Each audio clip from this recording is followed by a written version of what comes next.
Assalamualaikum warahmatullahi wabarakatuh.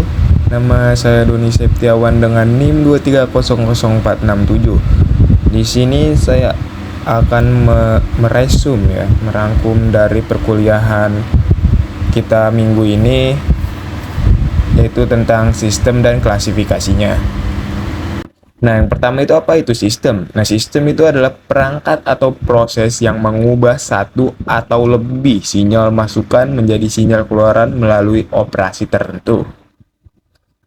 Lalu kita ke interkoneksi antar sistem. Nah, interkoneksi antar sistem itu adalah penggabungan atau penghubungan antara dua atau lebih sistem sehingga mereka dapat bekerja bersama untuk mencapai suatu tujuan tertentu.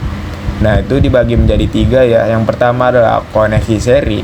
Nah, di sini sistem-sistem dihubungkan secara berurutan, di mana keluaran dari satu sistem menjadi masukan bagi sistem berikutnya.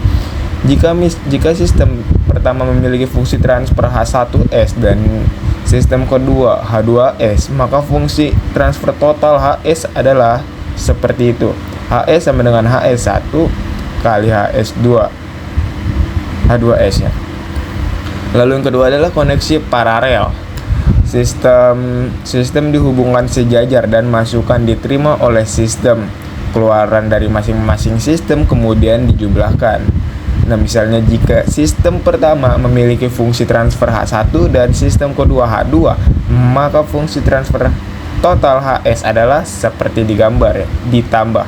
Nah, selanjutnya adalah koneksi umpan balik. Sebagian atau seluruh keluaran dari sistem dikembalikan sebagai masukan atau loop tertutup. Nah, ilustrasinya seperti di gambar ini ya. Lalu selanjutnya adalah sifat-sifat atau klasifikasi sistem. Di sini dibagi menjadi 5 ya. Yang pertama adalah linear dan non-linear. Sistem dikatakan linear jika memenuhi prinsip superposisi. Jika sistem tidak memenuhi prinsip superposisi, maka disebutnya non-linear. Nah, yang kedua adalah sistem invarian waktu dan varian waktu. Sistem disebut time invarian jika sinyal input bergeser dalam selang yang sama. Lalu yang ketiga adalah sistem kausal dan non-kausal. Kausal itu outputnya bergantung pada input saat itu dan input sebelumnya, sedangkan non-kausal outputnya selain bergantung pada input saat itu dan input sebelumnya juga bergantung pada input sesudahnya. Lalu yang keempat adalah sistem memori atau tanpa memori. Sistem tanpa memori itu outputnya hanya bergantung pada input pada saat yang sama. Sedangkan sistem dengan memori outputnya bergantung pada input saat yang sama dan input sebelumnya. Dan yang kelima dan yang terakhir juga ya, sistem stabil atau tidak stabil. Nah, sistem stabil itu inputnya terbatas dan outputnya juga terbatas. Sedangkan sistem tidak stabil itu tidak terbatas.